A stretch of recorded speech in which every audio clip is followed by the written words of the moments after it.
Почина 22 годишното момче од скопската населба Сингелич кој беше повредено минатата недела во сообраќајка овде кај рампа во скопската населба Киселавода. Имено според првичните информации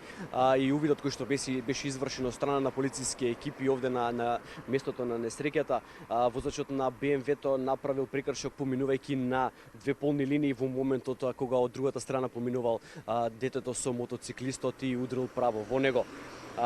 Според семејството на момчето, возачот на БМВ-то исто така бил и цело време во болница, интересирајќи се за неговата состојба, меѓутоа, како што кажав и на почетокот, утрово во 7 часот и 30 минути, 22 годишното момче им подлегнало на повредите во ургентниот центар во државната болница. Оваа информација најпрво ние добивме од мајката на девојката на момчето, за потоа